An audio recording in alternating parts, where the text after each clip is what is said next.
Hi అండి. Welcome to అమ్మతో daily journey. అందరూ ఎలా ఉన్నారు? నేనైతే చాలా చాలా బాగున్నాను. ఈరోజైతే పనసకాయ కర్రీ చేస్తున్నానండి.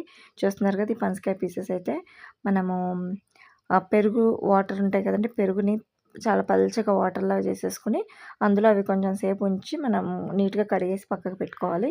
సో, దానికోసం ఆనియన్స్ అయితే అలా కట్ చేసుకున్నాను. చూస్తున్నారు కదా! అలాగే మసాలాలు కూడా రెడీ చేసి పెట్టుకున్నాను. సో, ఈ ఆనియన్స్ అయితే ఇలా ఫ్రై అయిపోయాక మనము ఆనియన్స్ అండ్ పచ్చిమిర్చి అందులో వేసాను. సో, అలాగే టమాటా కూడా కట్ చేసి పెట్టుకోవాలి. సో, ముందుగా అల్లం వెల్లుల్లి పేస్ట్ వేద్దామండి. ఆ తర్వాత టమాటా ఇలా కట్ చేసుకుని వేసేసుకున్నాము. చాలా ఈజీ ప్రాసెస్ అండి. ట్రై చేయండి, చాలా బాగుంటుంది. చూస్తున్నారు కదా! సో, దానికోసం ఒక పేస్ట్ కోసం అయితే మనము ఈ కొబ్బరి ఇంకా జీడిపప్పు అయితే పేస్ట్ చేసుకోవాలి. సో, ఇవైతే వేగిపోయాయి. ఇప్పుడు మనం పేస్ట్ చేసుకుందామండి. జీడిపప్పు, కొబ్బరి కలిపి పేస్ట్ చేసుకున్నాము. చూస్తున్నారు కదా! సో, ఇలాగా కొంచెం కొబ్బరి, అలాగే ఒక 5, 6 పీసెస్ జీడిపప్పు మన క్వాంటిటీని బట్టి వేసుకోవాలి. ఇలా జీడిపప్పు, కొబ్బరి వేసిన పేస్ట్‌ని గ్రైండ్ చేసుకున్నది ఇప్పుడు ఇందులో వేగిపోయిన తర్వాత ఇందులో వేసుకోవాలి.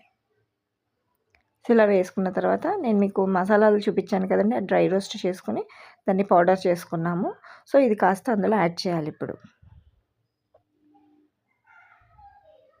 ఇలా కొంచెం ఇందులో యాడ్ చేసేసుకుని, అలాగే ఈ పచ్చి బఠానీ ఏవైతే ఎండు బఠానీ ఉంటాయి, ఇవి నానబెట్టుకున్నవండి. నానబెట్టుకున్నవి కాస్త ఇందులో వేసుకుంటే బాగుంటాయి. శనగలు వేసుకున్నా బాగుంటుంది. మీకు కాబూలి శనగలు కూడా కాంబినేషన్ బాగుంటుంది. అది కానీ లేదా బఠానీ.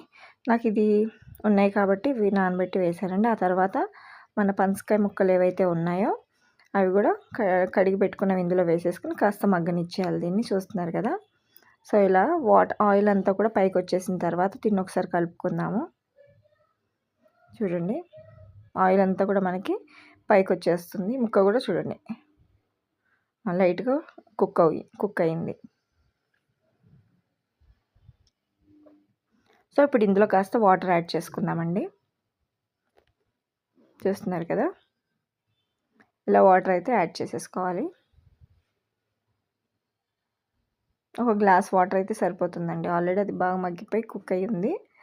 సో, ఒక గ్లాస్ వాటర్ అయితే యాడ్ చేసుకొని మనం ఇలా ఒకసారి కలిపేసుకుని ఇందులో కాస్త కరివేపాకు వేసుకుందాం. కరివేపాకు వేసాను. సో, ఇలా ఇది కాస్త కుక్ అవ్వనివ్వండి. ఇప్పుడు మూత పెట్టేసుకుందాం. ఇదిగోండి, చూసారు కదా! ఇలా కుక్ అయిపోయిందండి. ఆయిల్ అంతా కూడా మనకి పైకి వచ్చేస్తుంది కదా!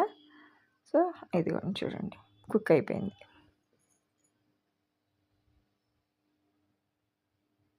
చాలా మెత్తగా అయిపోయిందండి ఇది పీస్.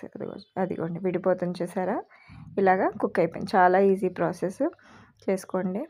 చూస్తున్నారు కదా! నచ్చితే లైక్ చేయండి, షేర్ చేయండి, సబ్స్క్రైబ్ చేయండి. అలాగే కొత్తగా చూసేవాళ్ళు సబ్స్క్రైబ్ చేయండి. అలాగే ఎప్పటికప్పుడు పెట్టిన వీడియోస్ మీకు రావాలంటే పక్కనున్న బెల్ ఐకాన్ని క్లిక్ చేయండి. థ్యాంక్ యూ ఫర్ వాచింగ్ అండి.